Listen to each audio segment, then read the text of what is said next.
Content warning. The following program may contain descriptions of violence and/or sexual assault that may be upsetting to some listeners. Listener discretion is advised.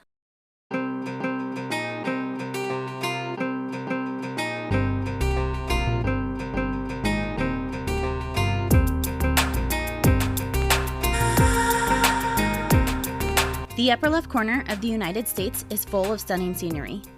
Beautiful mountains, raging rivers, breathtaking valleys, and so much more. But the Pacific Northwest is also known for something more sinister. This beautiful land also seems to be a breeding ground for serial killers and others who commit heinous acts. I was born in the Pacific Northwest, and I've had a fascination with true crime since childhood.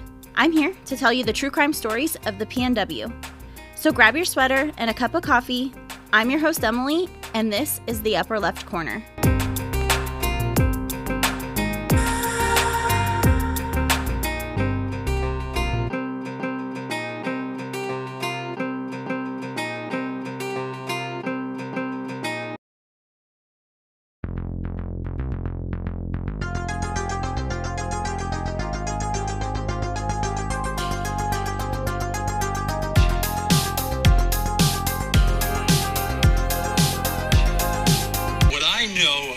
My daughter, she was very quiet, very reserved, ultra shy, the last person in the world who would call attention to herself.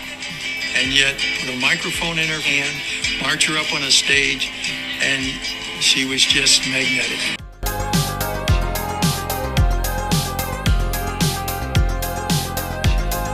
Well, I don't need your social love, no. That feel misread enough.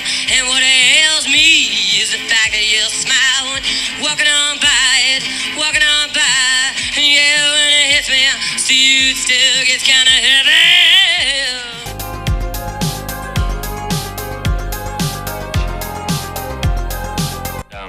I remember one of the songs on there, It All Dies Anyway. She's singing about the birds on the sidewalk. And we were at Antioch, I think it was like 1988. And Mia was just incredibly emotional when she was singing. She broke down crying and almost couldn't finish the song. And I knew then that everything that she sang was completely from the heart and only put her true self into the music.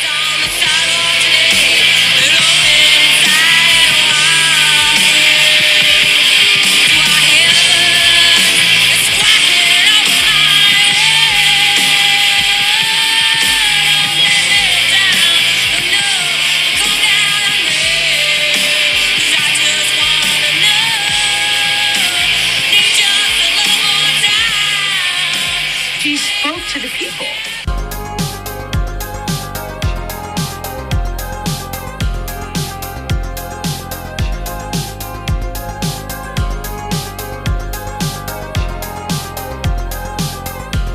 It never really sunk in that there was this tremendous following of fans, and not to sound melodramatic, but even people who worshiped the ground she walked. I never thought of her as a star. She was just my daughter. My daughter, Mia Zapata, 27 years old and double jointed. That's who she was.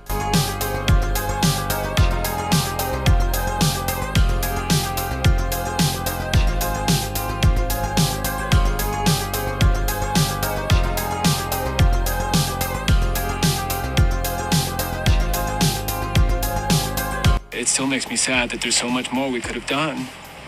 I think we were really hitting some strides musically and in our writing when Mia was killed, so I loved my band. I loved our music and I loved the people, and then we had to stop doing it. I still love listening to our music, although it makes me sad, it makes me miss Mia.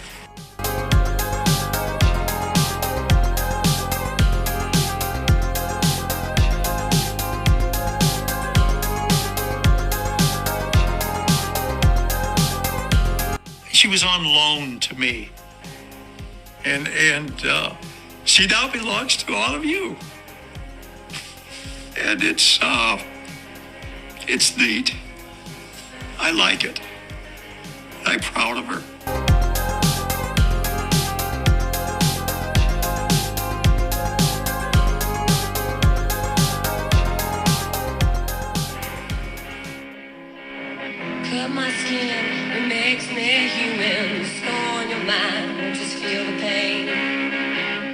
it's what makes us human. Yeah, it keeps us all the same. You lose your head on your chosen trip. Inside your blood might lose your spit, but a broken heart turns to sin. Well, when the wound is open, we're all the same. Cut my skin, it makes me human. Scorn your mouth, feel the pain. You're looking at pain and you're looking at truth. There's nothing like pain to make us all the same. Today, I'll be telling you about the murder of Mia Zapata and the call for justice and movement that came out of it. But first, let's get our PNW town profile. Seattle, Washington is the largest city in Washington State and the Pacific Northwest region, with just over 737,000 as of 2020. The metropolitan area of Seattle has a population of just over 4 million, making it the 15th largest city in the U.S. Its growth rate of 21% between 2010 and 2020 makes it one of the nation's fastest growing large cities. The Seattle area was inhabited by Native Americans for at least 4,000 years before European settlers moved in. A group of travelers called the Denny Party arrived from Illinois via Portland in November of 1851, and the city was named Seattle the following year in 1852, in honor of Chief Seale of the local Duwamish and Suquamish tribes. The area experienced a population boom after World War II, when Boeing established a center for manufacturing aircrafts, and again when technology companies like Microsoft established in the region, which increased the population by almost 50,000 people between 1990 and the year 2000. Jimi Hendrix was born in Seattle, and it was also the origin for the bands Nirvana, Pearl Jam, Soundgarden, Alice in Chains, Foo Fighters, and many more alternative groups that were the result of Seattle's grunge movement. This is where I'll leave Seattle for now, as I know we will be back soon. And now, on to the story. Mia Catherine Zapata was born August 25, 1965, in Chicago, Illinois, to Richard and Donna Zapata. She was the third child born to the family, making her the baby sister to an older brother and sister. She was raised in Louisville, Kentucky, and attended high school at Presentation Academy, an all-girls Roman Catholic high school. She came from an affluent family, and by the age of 9, Mia was proficient at playing the guitar, and she was influenced musically by punk rock as well as jazz, blues, and R&B music. In 1981, her parents divorced, and her father went on to marry again. In 1984, she enrolled at Antioch College in Yellow Springs, Ohio, which is a liberal arts school that encourages their students to craft their own education. This would turn out to be a great fit for Mia, and she thrived, making lots of new friends who had similar interests. She even embraced a childhood nickname, Chicken, which she had been teased about by classmates as a child because of her lanky posture, and she even got it tattooed on her leg. The connection she made during this time culminated into the band The Gits, with 3 friends from college named Andy, Matt, and Steve. The Gits had a pop rock style, and Mia was front and center with her deep, bluesy voice. After a few years, in 1989, the band relocated to Seattle, where Mia found a job at a local bar, and the 4 band members became roomies at an abandoned house they nicknamed the Rat House. The Gits were not necessarily grunge, but with heavy guitars and guys with long hair, they fit into the scene just fine. Mia made friends with many of the local female musicians in the area, and she began to eat, sleep, and breathe music. She did not want to get a conventional job and had no backup plan if the band failed. To make ends meet, she worked as a dishwasher at the Deluxe Bar and Grill on Broadway.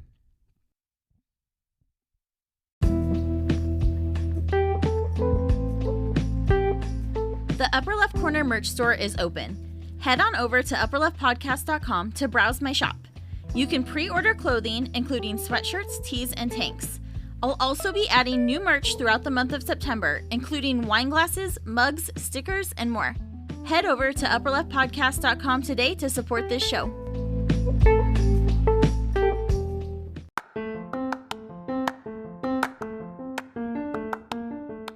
If you were in the market for a new vehicle, you have to reach out to Shelly at Stewart Subaru, located in Central Washington. Shelly is not your traditional car salesperson. She is a trade-up specialist and an award-winning sales consultant. She is the absolute best in the business and has been for over 2 years. If you are in the market for a Subaru, because let's be honest, who in the PNW isn't?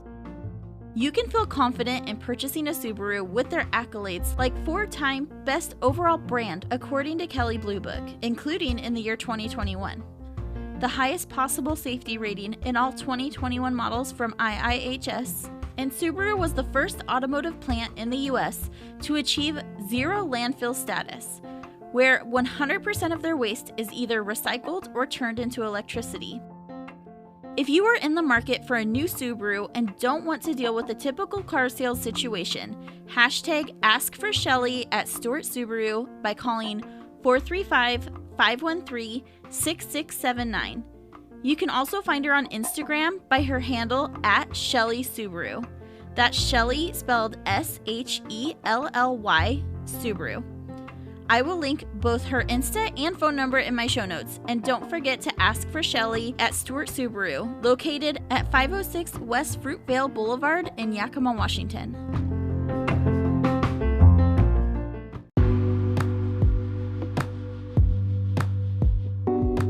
Are you looking for a better way to experience music? Do you like supporting PNW businesses? Well then, you have to check out Campfire Audio, creator of top-notch quality earphones for music lovers alike. Campfire Audio springs from a passionate focus on refined audio reproduction. With a small team of highly skilled and dedicated craftspeople, they continuously experiment with materials and techniques to create something unique and special for the people who care most about it. With determination and focus, prototypes turn into world-class earphones. Each model in their earphone line is designed and assembled by hand in their Portland, Oregon workshop. Their earphones are second to none in performance and finish. With their new plastic models, Satsuma and Honeydew, Campfire Audio has designed a day-to-day earphone for the audiophile on the go. But you can't forget their flagship model, the Andromeda. Rest assured that when you purchase a Campfire Audio earphone, you are the proud owner of a world-class product from a company that confidently stands behind everything it creates. Check out campfireaudio.com for all of your high-end earphone needs. You can find the link in my show notes. Campfire Audio, nicely done.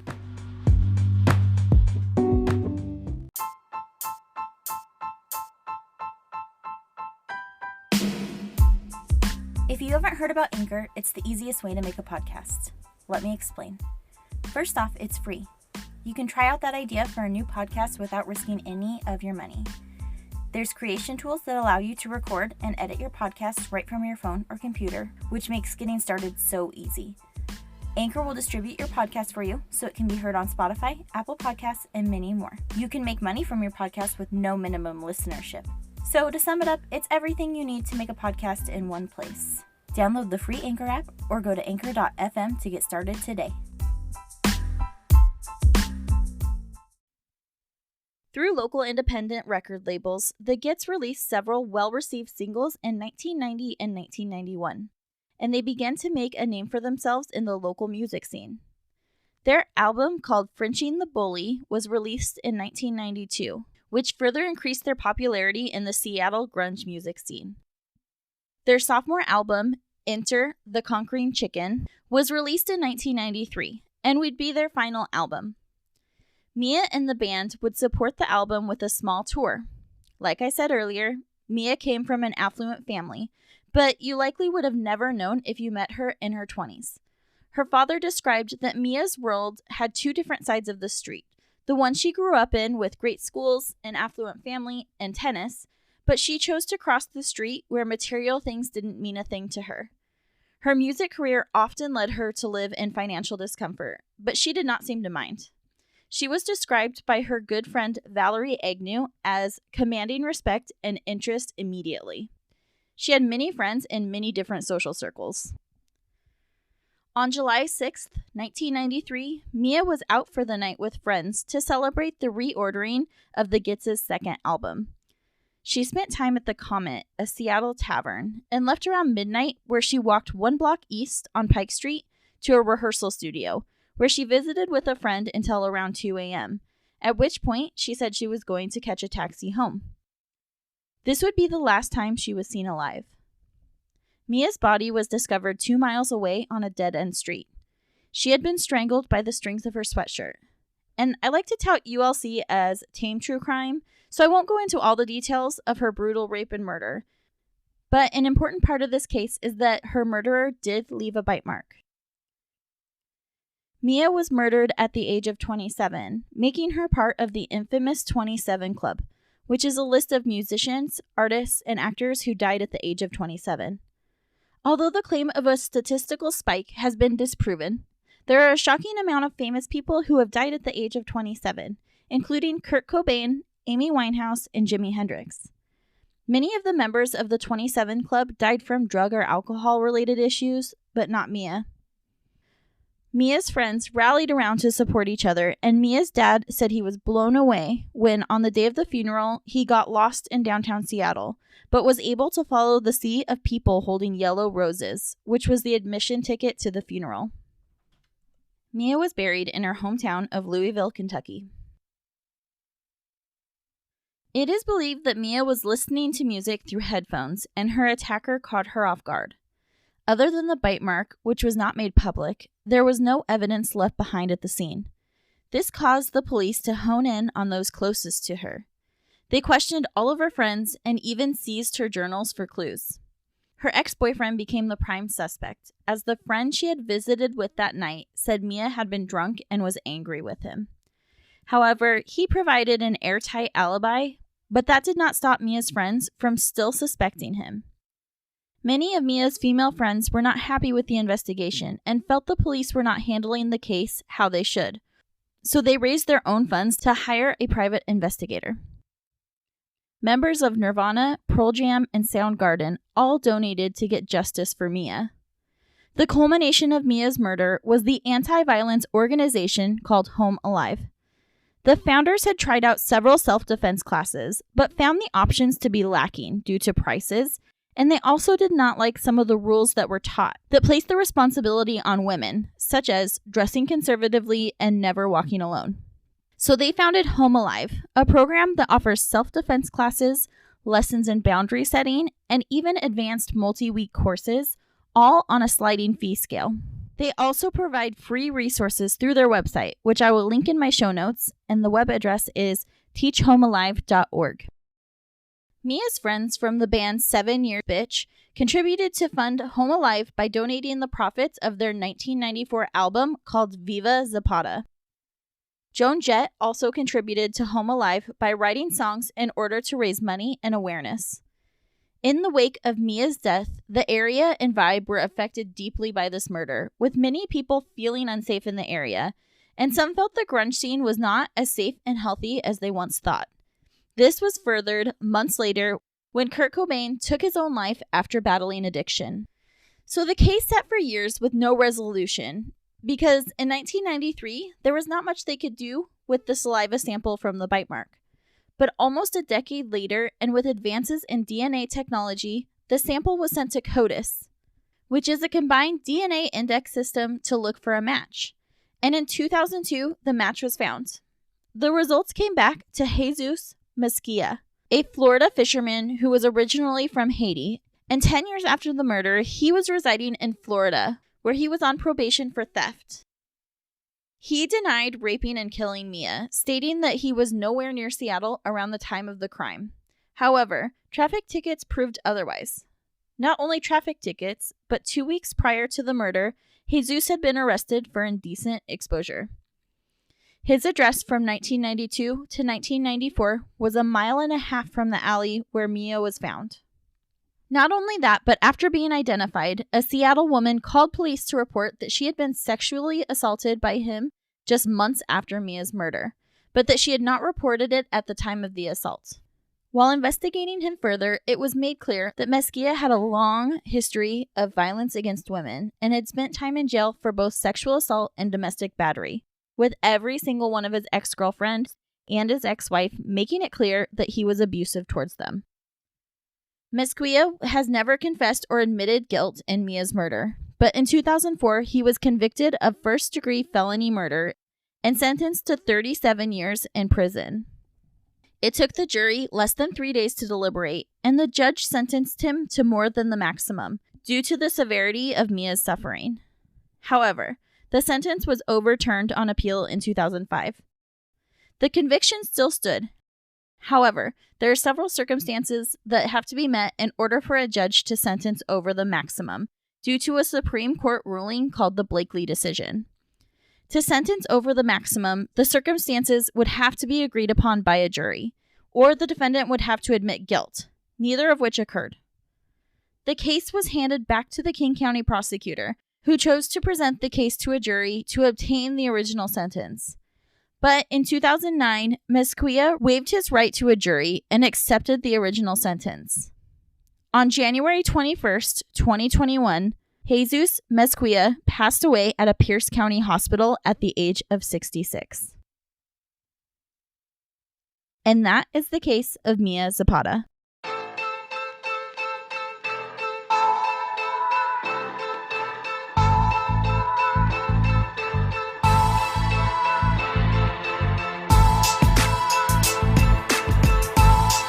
This week's wine that I paired with my true crime is Ancestry Cellars Reminiscence Riesling out of Woodinville, Washington. This Riesling opens with a crisp nose of apple blossom and lemon. On the palate, crisp lime is pronounced, then followed by a softer apricot finish. The classic balance of sweetness and heightened acidity in this wine makes it great to age, showcasing an intriguing development of character over time.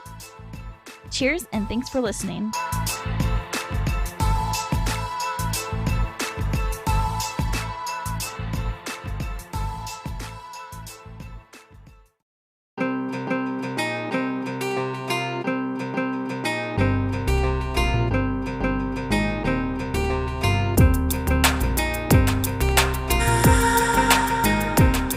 This has been Upper Left Corner, a PNW True Crime podcast. If you enjoyed the episode, please leave a 5-star rating and review and share it with a friend. All of the sources for this episode are listed in the show notes and at upperleftpodcast.com. While you are there, check out the Support Victim Causes tab to find the way you can help the victims' families, or take a peek at my merch. You can follow me on Instagram at Upper Left Corner Pod. If you have a case suggestion or a PNW wine recommendation, please email me at upperleftpodcast@gmail.com. Thank you for your support.